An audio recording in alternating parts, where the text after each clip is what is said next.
Hello everyone and welcome back to KROOF Gaming. Today's video is going to be directed towards the newer players of Guild Wars 2 who are interested in raiding, maybe part-time, on and off, or possibly even full-time thing, if they decide that raiding is their thing.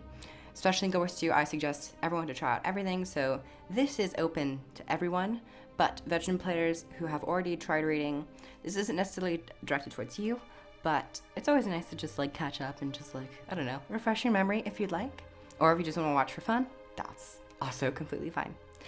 So let the video begin. As you are presumably new to the raiding scene, I will first cover where you can actually enter the raids. One in Verdant Brink, which is east from the Jaka Itzel waypoint, which you're seeing right now. And then in the Lion's Arch Aerodrome, which is where all the raiders congregate and merge. This is in the southernmost area of Lion's Arch, and there are 3 portals. The right portal leads to Spirit Vale. The portal that leads up to the stairs is Salvation Pass, and then the portal on the most left side of the player character is Stronghold of the Faithful. And this is where everyone just meets up, and you don't really see people in Verdant Brink anymore, which is kind of sad, but this is where everyone congregates and joins.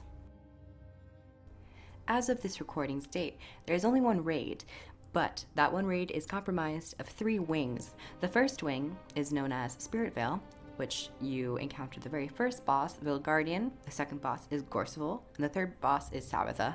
I personally have beat Vilgardian, and I've gotten Gorseval down to about 10%, and that's as far as I've gotten through this raid. Vilgardian is quite tricky for being the very first raid boss introduced into Guild Wars 2. So for this one, you must have a really good composition and really well-timed and executed teamwork. Gorseval is basically just a tank and spank and high DPS check. Salvation Pass is the next raid wing, and I have actually not attempted this one yet, mostly because of the sheer intense difficulty from the first boss.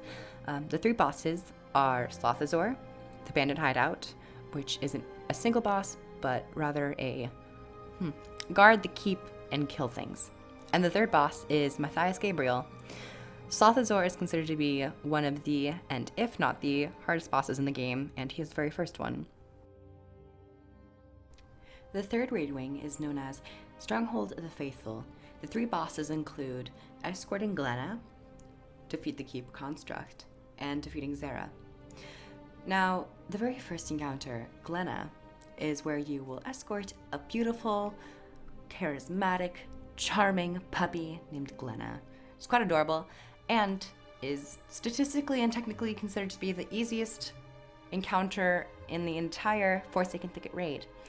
I have completed this many times. It's more of like a weekly thing for me now, though I need to catch up on my weekly progress.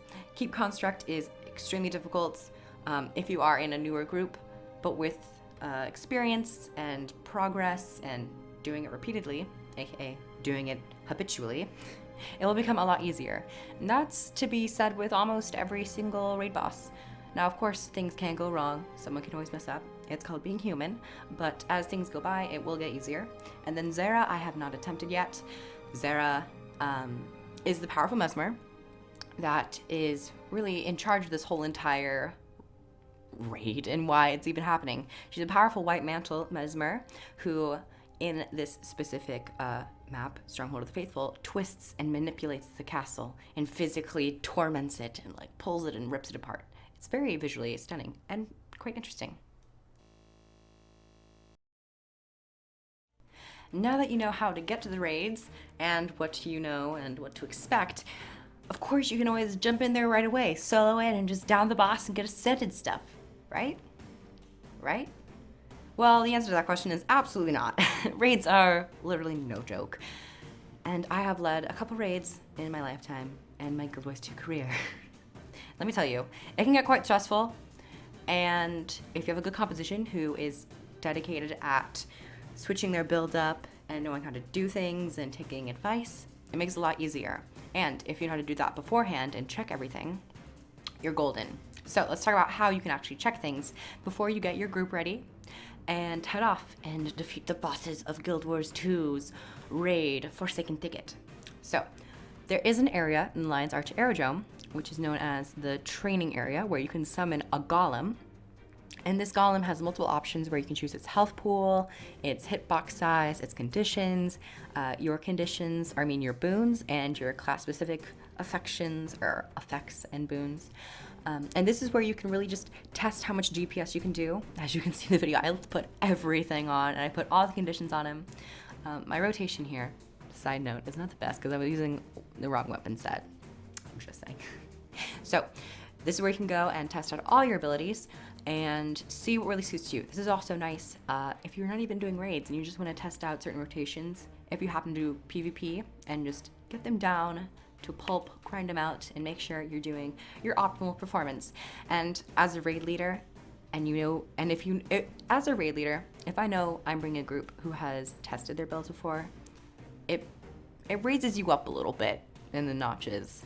So you'll be a golden star student in the eyes of someone who is either co-leading or leading a raid. Now let's talk about the thing everyone seems to be worrying about and checking, and that is gear and stats. The differences between exotics and ascendeds, and what you can move, and what you can't use, and what you can mix and match, okay? Well, it really all depends on what your role is. If you're gonna be healing, you can have a mixture of Magi's gear and Berserker's gear if you need a little bit more damage or if you need a little bit more healing. It all depends on the encounter, but you want to typically stick with the meta, and you can check the meta by going to metabattle.com. I will once again link that down below if you want to check your profession's meta out and play with it around a little bit. But the gear. Exotics, you can still perform well in raids. I have been doing raids in a mixture of exotics and ascendeds because for me it's still a little time consuming to get all my exotics. I'm almost there, but it does take time and money and just willingness, and I'm not an extremely willing person to do that.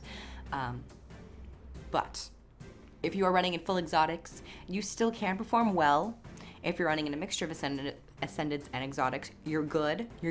It's completely fine. You're even above the exotics. And if you're running in ascendeds, you are extremely desired. Because if I see someone running ascendeds in a group, I'll be like, ooh, they know what they're doing. They have put the time in, or they just got really lucky in fractals. That's also a possibility. But it typically is a symbol to others that you have put the time in and you really care about your gear and how you perform. So strive for the best gear you can get. And to obtain gear, you can always go to the Fractals of the Mist, as I mentioned before, which you have a decently high chance of getting ascended rings and trinkets and amulets, and a little bit lower percentage of a chance of getting gear and weapons. Another way you can get it is just from world boss drops, possibly. I've gotten one or two. And of course, crafting. Crafting is an amazing way. It does take a bit of time and resources and money. So you have 3 factors that you have to consider. And it's not always the most fun gameplay for a person, especially me. So I can attest to that. So pick your avenues of getting gear and hopefully have fun with them. And just do it at your pace, but do it well. Now that you have everything together, you are now finally ready to jump into the raids. But wait, you don't have anybody to group with.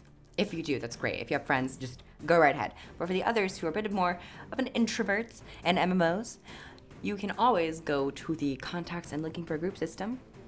More specifically, the raids tab, which you can browse the looking for more section where raids have already been pre-made and they need 1 or 2 people to fill slots, or you can put yourself in the looking for a group sub-tab, which you will apply yourself to that tab, and existing raids who either have someone drop off or they might not have someone who's coming because someone dropped out will come and browse and pick you up. And the common classes / roles that are typically needed for those sections are Condi damage, more specifically necromancers. Those seem to be the best at the moment for condition damage. Typically you need Condi damage, healers, PS warriors, chrono tanks, and sometimes the easier role to fill is DPS. Whenever I see DPS, I will hop on KROOF my guardian and just go straight for it. And if there is a tab for the looking for more section, with only DPS, that will go quickly. So if you are DPS, snag that quickly, because it's gonna be a race to see who can click that button yes first. So that is where you can find people. Also, if you are in a guild who is running raids, you can always ask around there, see if you can get into a training group, or they can sneak you in on one of their nights and get a free kill. So those are your ways and avenues of getting into a raid.